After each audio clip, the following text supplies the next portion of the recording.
Hi everyone, I'm Max Broyden. Now, reading doesn't seem like the most fun thing in the world, but maybe you just haven't found the right book yet. I'm here to talk to you today about Ambassador, a really cool sci-fi novel written for kids by William Alexander. In the story, the young boy Gabe Fuentes is chosen by a purple blob from outer space called the Envoy to become the ambassador for Earth. Gabe has to travel to the center of the galaxy to talk with other alien ambassadors and prevent terrible things from happening that could spell danger for the entire galaxy. Talking with aliens is what I want to talk about with you all today. Okay, so you're probably not going to meet a real extraterrestrial anytime soon. If you do, hit me up. Hit me up right away. I've got my email on this website. But what I mean is, I want to talk with you guys about how you can learn about talking to others who might seem a little bit different from you. Gabe does it a lot in Ambassador. This book can teach you a lot about how to communicate with others, even if they seem different or strange to you. Here are 3 important things I want to talk about with you in this video. First, we often think people are different from us because of what we learn growing up. Second, we have more in common with each other than you might think. And third, if we learn how to communicate with each other properly, we'll be better off and the world will be a better place. You saw in my Why Science Fiction Matters video what race is and what it means to be different, but how different are we really? This is my first point. We often think people are different from us because of what we learned growing up. I'd like to bring up an article written by Chris Mooney. He writes for a news website called alternate.org. Mooney talks about a test he took at New York University. He says that the test measures racial prejudices that we cannot consciously control. What does that mean? The test involved pressing keys whenever somebody shows up on the screen. They're either white or they're black. You pressed a key that matches with a category that also shows up on the screen, like good or bad.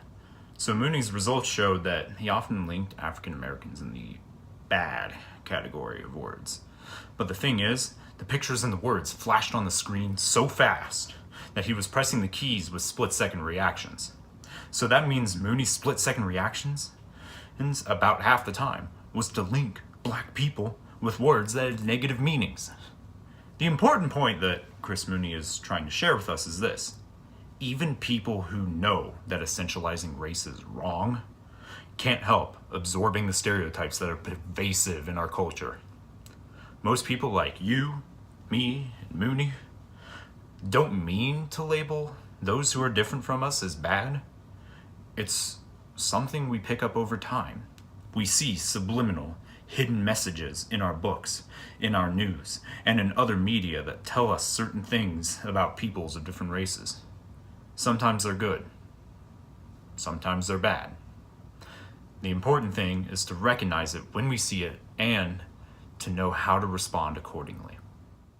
You probably think, oh, I'm not racist. I don't see race. Well, maybe not consciously. But Mooney is telling us that we tend to categorize and perceive things unconsciously. Something very similar happens in Ambassador, and that's the point that I'm trying to get at. In the book, Gabe travels to the center of the galaxy by basically projecting his soul there while he sleeps and dreams. The galactic center is home to the Embassy, where ambassadors who represent thousands of other alien species visit to talk and meet with each other about important hot topics throughout the galaxy. Now, many of the aliens look extremely weird or bizarre to each other, but it doesn't look that way at first. On pages 71 through 74, Gabe notices that they all seemed human-shaped, though he had expected some green skin and tentacles. However, when he looks at them indirectly at the edge of his field of vision, then they start to look like weird animals or plants morphed together. They only look like me when I look at them directly, he realizes. This is on page 73.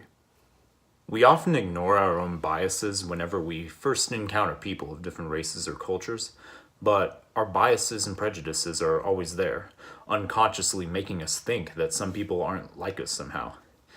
Gabe encounters something very similar in Ambassador.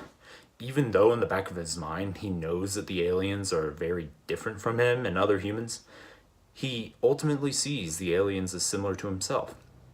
It's an effect of the embassy's physical environment, but that's not the point.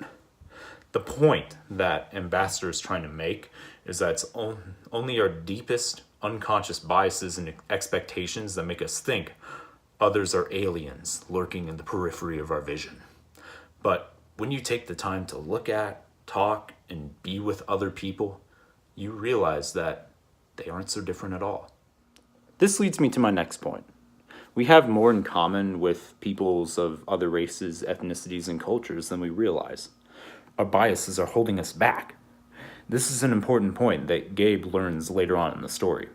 You see, at one point, the envoy starts talking to Gabe. The envoy is a purple-colored blob from outer space that assists Gabe as he acts as Earth's ambassador, because to him this is all new. The envoy tells him, in a very important moment when Gabe is worried that he won't be able to communicate with another group of possibly hostile aliens, the envoy tells Gabe that he should trust in translation. On pages 148 through 49 of Ambassador, the envoy says this: "Life anywhere and everywhere has very much in common. Social creatures enjoy and require communication. Understanding might be difficult, but it is possible.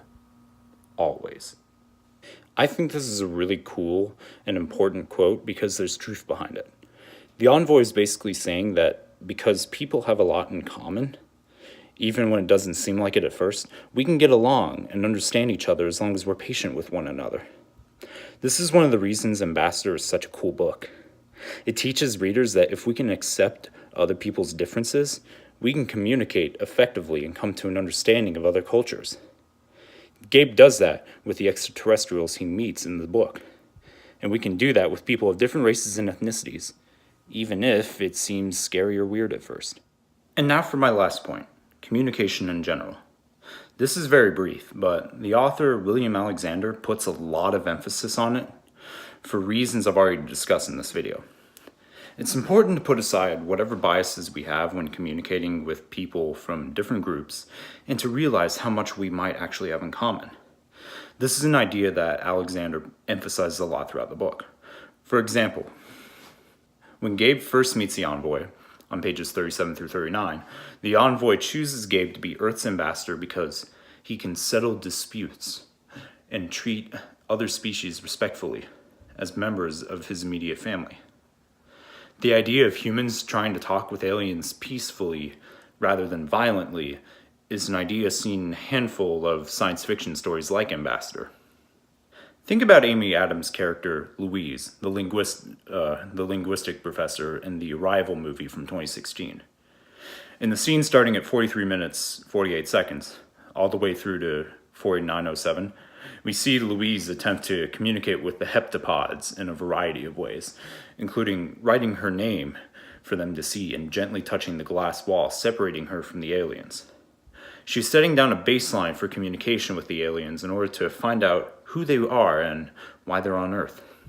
She and Gabe are both enacting methods of peaceful communication to reduce interracial tension between humans and aliens.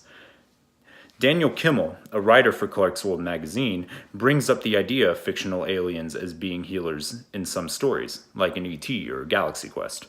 He says that aliens who act as healers help the audience realize what is best about humanity.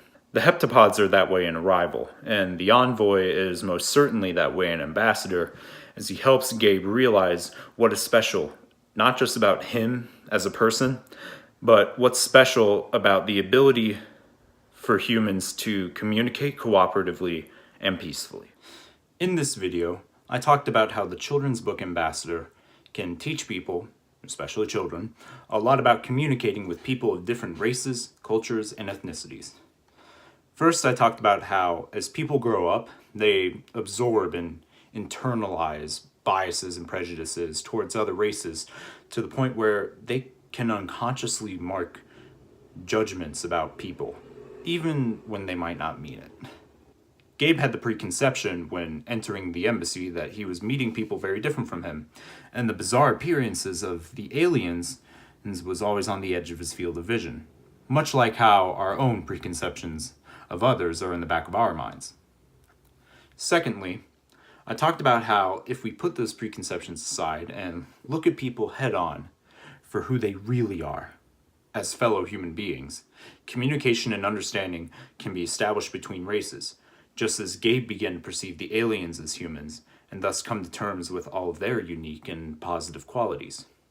Lastly, I mentioned how calm, affirmative communication between aliens and humans is representative of how members of different groups in real life should interact with each other. This has been all about building bridges and transcending our perceived differences between us and other cultural, racial, and ethnic groups. If we can treat people from other groups respectfully and with an open mind, no biases holding us back, just like Gabriel Fuentes, we can learn and understand each other better than ever before.